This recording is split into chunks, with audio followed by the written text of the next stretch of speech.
Hello and welcome to Newsmakers, where we go beyond the headlines to the stories that matter to you in Hamilton, Halton, and Niagara. I'm your host, Louie Butko, and today I am very pleased to be joined by Director of Community Partnerships with the Hamilton Tiger Cats, Courtney Stephen. After an 8-year career in the CFL, including 6 with the Hamilton Tiger Cats, Courtney retired from pro football in 2021 and immediately joined the front office of the Ticats in August of that year. In his current role, he oversees the team's community outreach efforts, including flag football and a lot of other stuff. He's also a podcast show host himself on the Ticats Audio Network. Courtney, it's great to see you, my friend. We go way back. We do go way back, I should say. We actually do, man. I used to be that annoying reporter asking you questions after games. I always had a great relationship with the media, man. You're the best. One of the all-time favorites. You're also, well, thanks, man. I appreciate that. You're also a big podcast guy, so I'm going to put you on the spot. What are your thoughts on our setup here? No, this setup is great. I love these little adjustable arms. Tell me how my mic technique You can is, sit man. back. I'm pretty sure our director, Mike Corsten, is thinking please do not touch the microphones. Don't touch the equipment. Yeah, he just yelled at me for touching it, so I'm going to make sure I fix it as best as I can. It's great, man. He's yelling at me. This is where all the creative stuff happens. Absolutely. All right. I wanted to get you on because there's lots to get to. Obviously, the Grey Cup, just 1 month away. It's actually about 28 days. 28 days away? Yeah, that's right. No, today is 30 days. Okay, yeah, because for you and the Hamilton Tiger Cats, it's not just about that game. Obviously, the Hamilton Tiger Cats, you want your team to be playing there. Playoffs still have to happen, but no matter who's in it, this is a huge production for your team at the Hamilton Tiger Cats. Well, this is Canada's largest sporting event, and so we take great pride in having the opportunity to put that show on for the hometown and also for everybody from coast to coast. Some people even come from outside of Canada to come watch this game and take part in the festivities. So from that Monday when the Cup arrives in Hamilton all the way through Sunday when they kick the ball off, there'll be a whole slate of events happening that we're going to be putting on to showcase the best of what Hamilton has to offer. Yeah, we had Jerry Fonzo on just a few weeks ago talking about a lot of the events, so I'm not going to put you on the spot for those ones. But as community partnerships, there's a couple things I do want to highlight that you obviously had a big role in. And the one thing that I really enjoyed was the PA Day for kids. Tell us a little bit about the work that went into this. How can you schedule a PA Day? You got the Catholics board and the public board to agree to give a PA Day on the Friday of Grey Cup. How did this come about?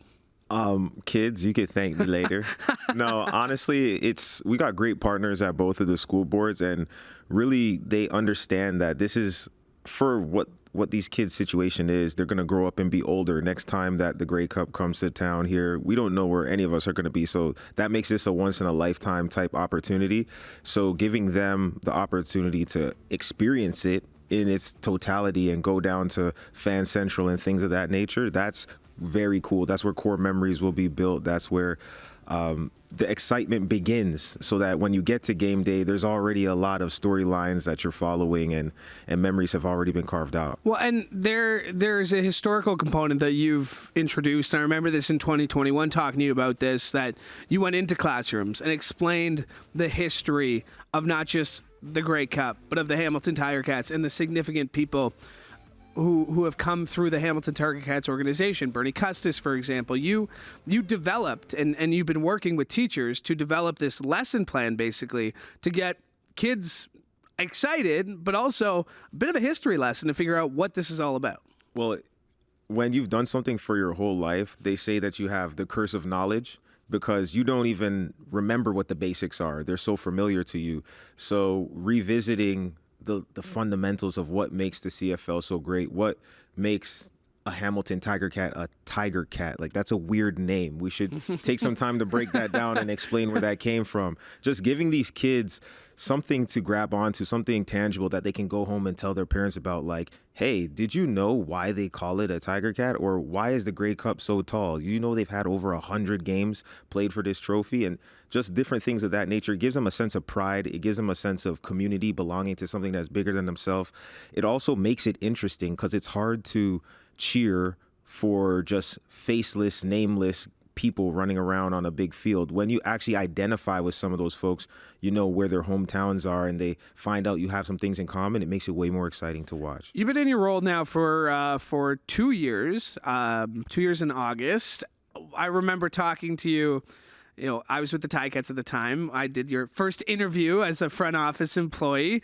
But what's that transition been like for you? What was it like, to know that your time with the game is done? Especially like, I'm looking at you, Court. You can still go out there and play, buddy. That based on just looking at you, like, what was that transition like? And was it made easier the fact that you really did dive right into a role that maybe you didn't know how much work was going to be involved in it, but a world that you really got to make your own? It was something you couldn't plan for, and give all credit to the organization for providing me with the opportunity to just prove my worth, because not everybody transitions out of the game as, smoothly as I did. I was able to. I had the opportunity to. Most people don't get to decide when they're done playing. And that right there alone, it sets you on a certain path where you're doing some self-discovery. But, football has been part of my life for so long that having opportunity to be close to the game is just energizing. And then doing things that are meaningful to you and being around the game. So going into the community and setting up a football camp, going to a school, doing an assembly. You remember when you were younger and someone came to your school. So those things, they're not just convenient, they're also meaningful, and that makes the transition a lot easier for sure. Last year, your partner on Ticats Game Day, yeah, Mike Daly, came out of retirement, to dress to practice. Any plans to do the same? After seeing Mike do it last year, I did about 50 push-ups last night, and that's the extent of the training I've been doing. So I don't know. I don't think so. Even to get to do that with Mike, we played the little clip there at the beginning.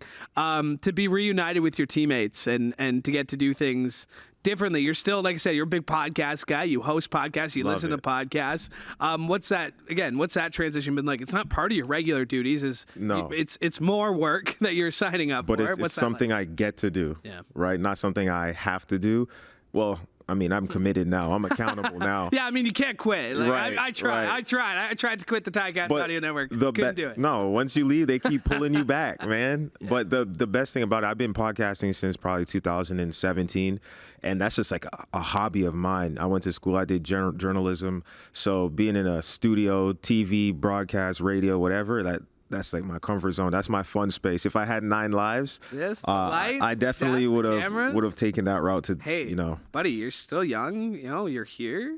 You might have to use you again. Grey Cup's coming up. We're going to need a Grey Cup reporter maybe. We'll keep you. Not that you're going to be busy or anything during the Grey Cup. I know me and Daly got time. Call us up. Dynamic duo. One of the main reasons I wanted to bring you on, pretty exciting news in international sport that want to localize right here. This week, the LA Olympics announced that they are introducing 5 new sports. Lacrosse, awesome to hear. Squash, I'm a big squash guy. Love it. Love squash. Baseball, softball, cricket. But the one caught my attention, I'm sure it did you too, flag football. When you saw that, you've worked a lot with flag football. We're going to get into that in a second with your work. But just your initial reaction to seeing football, flag football, but football as an Olympic sport. What was your reaction to somebody who played? The Olympics is the biggest platform for athletics in general, period, bar none, right? And so we knew that this was in the works. They had been doing the preliminary stuff to get different countries involved. You have to have so many countries that are playing the game in order for it to qualify. So this wasn't completely out of the blue, but it was so exciting because football in all of its forms is one of the greatest team sports that you can play. There's a spot on the field for everybody. It's flag football compared to tackle football. It costs less to play. Boys and girls could play together. Just go down the list and you can find so many benefits of getting introduced to the game through that way. And it's going to be exciting. And for me, now I'm thinking about scenarios of, well, if we had to put together a flag football team, who are we even going to put on it? And now kids who are maybe 14, 15, this is going to be 5 years from now, right? They might be the ones who are actually on our national team. So that's a completely different paradigm. When you're going out there and playing flag football in your gym class, you legitimately might be one of our future Olympians, because that's a sport that you can actually participate in now. I mean, even like a kid like you growing up in Canada, like football, it's not as big in the States. We know that, right? Like football's not as big. Football is not as big here as it is in the States. Exactly. So as a kid growing up, to make it to the CFL, to have that aspiration to get to play in your own backyard, how do you think that this addition of flag football can help motivate, like you said, that 14-year-old, that 8-year-old who's thinking like, I've never picked up a football, but now it's an Olympic sport. I can win gold. I'm going to start picking it up. Man, even win gold, yes, that's the goal all the time. But even where the sports can take you, when you have an international game, that's one of the things about football that I always envied from other sports. When you look at proper football, soccer, you can play the same game in England, Germany, Brazil, Nigeria. You roll out that soccer ball and everybody knows how to play the game. Flag football does that for our brand of football, because even from Canada to the US, it's two different brands of football. So this makes it truly have the potential to be a global game. And I know that that's what the ultimate goal is here, is to introduce people to something that we've fallen in love with over here for over 100 years. And I think the world will take it on, and they'll love it and they'll embrace it. And we'll see football grow very fast after these Olympics. In your role as Director of Community Partnerships, what have you seen when it comes to your first on the field events, when it comes to going to schools? Like, what's that like, seeing somebody throw a perfect spiral, right? And because like that doesn't happen. That takes time. Or making that catch.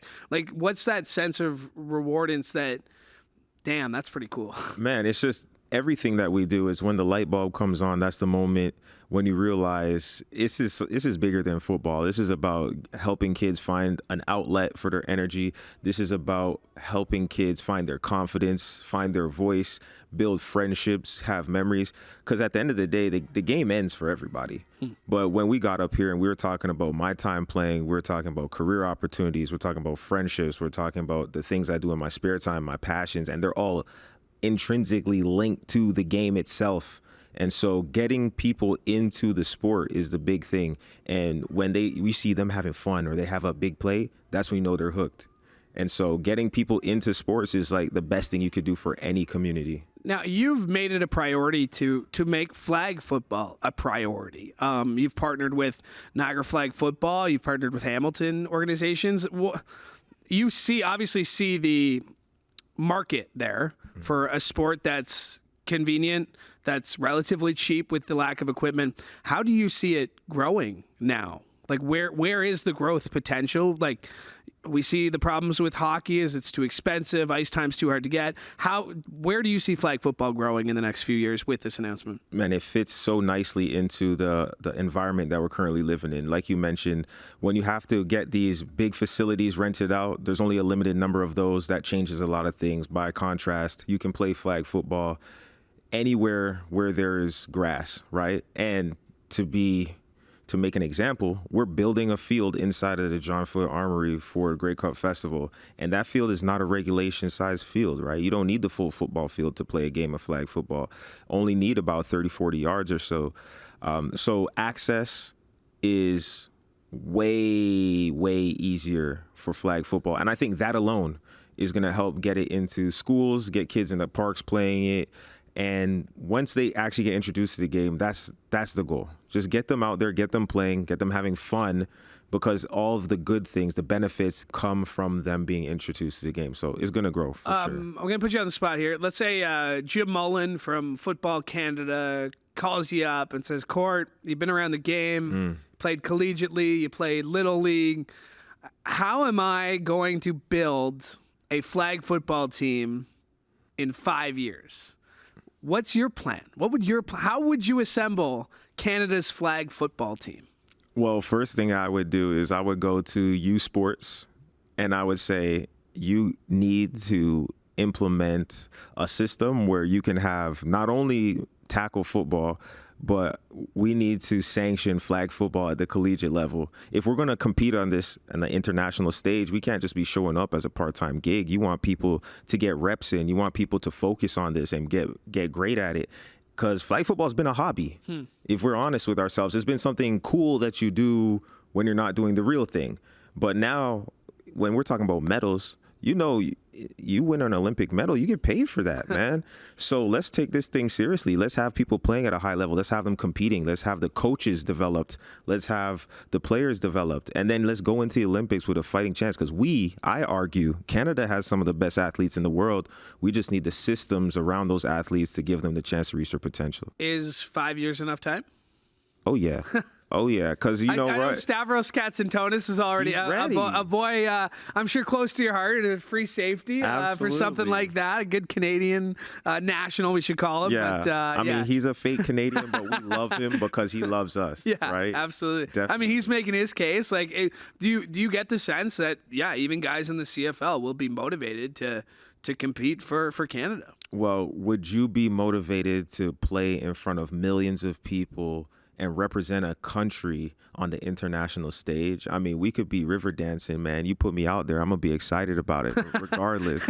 So when you put the football involved, absolutely. It's going to be great. And lots of question marks still. Yeah. Lots of stuff to sort out and figure out. But these are great problems to have, is where are we going to find the best flag football players in the country? I don't know, but I'm going to find out. Yeah, it's really going to be exciting. And like you said, I think it's for a kid to be able to turn on the Olympics in 5 years and see it as a legitimate sport and not just a hobby, not just something you do. And I credit you for going out into the schools, you and your team, introducing football. First on the field is obviously a huge part of that. But it should be interesting. Tyreek Hill says he wants to play for Team USA. Oh my goodness. NFL executives are saying that they're going to try and find a way to get players involved. Now look, they got the Pro Bowl. They were playing flag football because they already knew they have influence on these things. So it's like, hey, let's go, Canada. Let's figure out what we're gonna do. Can we get our guys together? Yeah, we got a lot of great athletes over here. I'd be the coach. Yeah, you're calling it right now. I'd be with, or GM. Yeah, maybe. GM. Okay. Flag football GM. Well, in 4 years, when you're getting set for the Olympics, I'm going to have you back on this show, and we'll talk about. We'll play the tape from this one. You got a big pep rally coming up you're heading off to Binbrook this afternoon as part of, again, you're going into schools, getting them all excited. The Grey Cup itself, though, like, where are you at? Here we are again, like 25 days out from the start of the festival, 26th. Where somebody's going to correct us. From the front office. I try not to think about it too much. But we're less than a month. We are a month away from the actual game. Like, what is the sense of, like, does it feel like like you're preparing for a huge game that's a month away?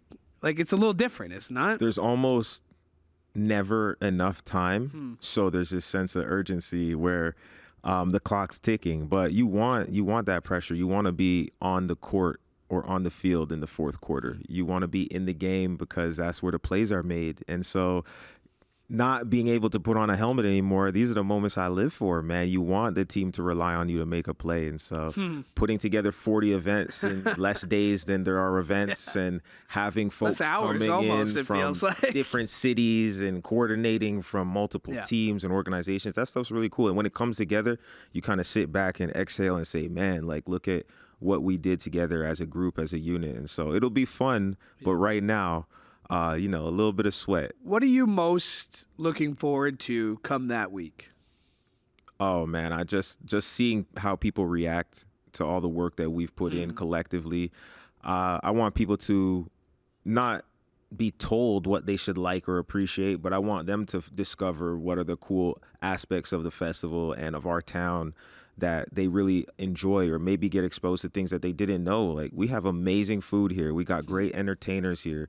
There's amazing hospitality here. So I look forward to seeing people discover Hamilton. Is going to be an amazing time. I mean, to that point, you chose to put your roots here in the city. You chose to live here. You signed here and you re-signed here as a free agent. You wanted to come back, and then you made your roots, like, with the Ticats front office. What have you noticed about Hamilton since even the time you first got here?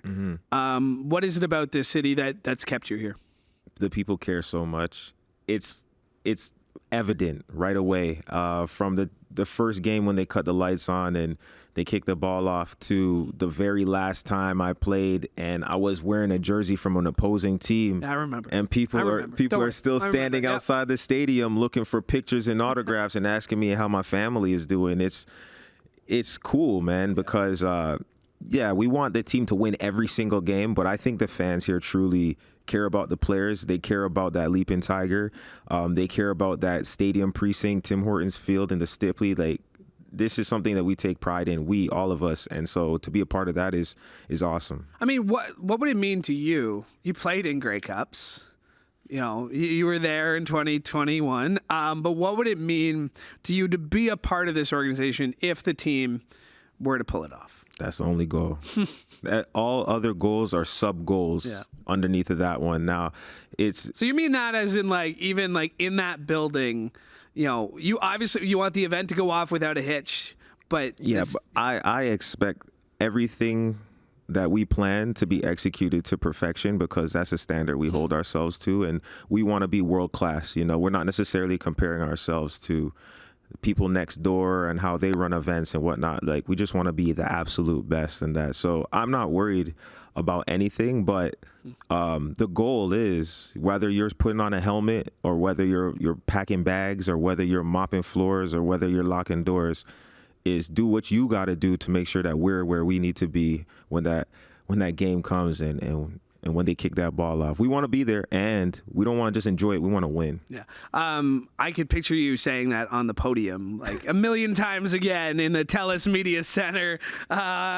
Dig, carry water, all those things. Chop wood, carry water. Chop wood, carry water. Drop the E, and let's go. Obviously, okay, let's talk about the team, though. You've been in situations like this. It seems like this second half, Bo Levi's getting healthier by the game. Tim White, oh my God, what can we say about Tim White? Enough. Bonafide superstar, I would say. We mentioned Stavros. What a jump he's made this year, being kind of thrown into that spot. This team, as it's constructed right now, nice bye week, well needed, especially having to go hit the road in Montreal for the first playoff game.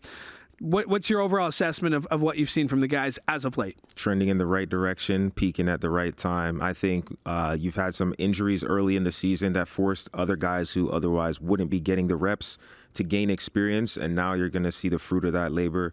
Stavros, for example, he was initially a reserve player. Then, adjustments were made in the back end. Tunde moves to field. Half Stavros goes at free safety. Now, all of a sudden, he has 5 picks, one of the league leaders in that department. So, another thing, you see Matt Schultz, you see Taylor Powell, and Bo Levi Mitchell have all got considerable. Bo Levi Mitchell has had the least minutes this season, but they're all now making a considerable contribution to the team at some point in time or another. You have the offensive line who's had to fit different guys in, and now with Jordan Murray over there making that left tackle position look like, he's been there all year long. It's just different things no matter where you look, whether it's Tim White fighting for the yak yards and playing with the determination of somebody who's trying to go deep into the playoffs and make a run. That kind of stuff is contagious, and I think the players all are bought in. If you listen to Coach O talk, he always gives the same message, and sometimes you're like, Coach, do you really believe what you're saying? But then as the tide changes and you see them start to build momentum, you realize that, like, okay, if you do buy into this, then there is some potential there. So it'll be really interesting to see. They got one of the best problems on their hand with more than one capable quarterback, and it's not something that's unfamiliar to Hamilton. So as long as they continue to get healthier, and which is the direction they're trending, I think that things are shaping up for a great run. Yeah, tough loss last week, obviously, with the way it ended. But the last couple of weeks, so you got to be encouraged by what you've seen. And like I said, I will bang the drum for Tim White. I think he's a team nominee for MOP. I think he can make a strong case. I think there's going to be a lot of people who look at the Argos and what they've done this season, but what Tim White has done, set career high in yards, tied a career high in touchdowns, still has a game left to play. It's been really fun to watch his development, especially from year 3 and again back to Stavros. I always found that free safety position really interesting just because first it was you, and then it was Mike Daly, then it was Tunde, and now it's Stavros. It is like that Canadian, the national, fake Canadian Stavros case, but right, that floor director of the field has always been a solid Canadian player that you've gotten to count on, and you were one of them. So I know you appreciate that, even if he is a fake Canadian, as we like to call him. Hey, man, he loves it here, so we love him here, man. That's all that matters. And yeah, it takes all 12 though, and they'll be the first ones to tell you that they just take turns making their play. And as long as you make your play when the ball comes your way, you don't have to do anything crazy. Just make regular plays every single time. And you mentioned the buying your time there. All I could think of was the waiting room. Yep. It's a waiting room. Next guy up, next man up. How many sayings and mantras are there? Oh man, if we could play, I used to say I could play Coach O Bingo and have like a card on what he was going to say that day. The goal is to get one more point than the other team. That's it. Doesn't matter how you do it. Focus on ourselves, not on them. Yeah, that's why the windshield is so much bigger than the rear view mirror. Yeah, man. You gotta look forward, not back. Love it. Yeah, but again, you mentioned it, and I hear you talking like just about your front office stuff, and it really is that mentality that's bought in from the top down. And again, I've mentioned on the show, I've been in the building. I've been around. I definitely know what that feeling is like. And I wish you all the best, man. I know you're getting ready for a big Pure Later pep rally. It's going today in Binbrook, St. Matthew Catholic. That's not saying it because by the time this airs, it's already have happened. It was phenomenal. I'm gonna tell y'all right now, it was phenomenal. It was the best event yet. But Court, I know you're a very busy guy. I happened to drive by the stadium today. I can see there is a lot going on there. So I appreciate you making the time coming up to the studio with us. Anytime for you, man. Anytime. I'm going to hold you to that. My thanks to Courtney Stephen for joining me today, and my thanks to you as well, because we could not do this show without your support. Make sure you like and subscribe so you never miss an episode of the Newsmakers Podcast or any of the other great shows we have for you on CHCH Podcast. If you're watching this, you can scan the QR code on your screen, or you can go to chch.com/podcast. And a little plug for my friend here. You can catch Courtney Stephen on the Ticats Audio Network. He hosts Ticats Game Day along Mike Daly. And hey, I'm going to give myself a little shout out. While you're at the Ticats Audio Network, why don't you go check out Speaking with the Enemy? That's the show that I do. So it's a great team of guys on that, or great team of people on the Ticats Audio Network. I always like to say, we had a lot of fun. But anyway, we're going to go. Thanks for joining us. I'm Louie Butko from all of us here at CHCH. Have a great day.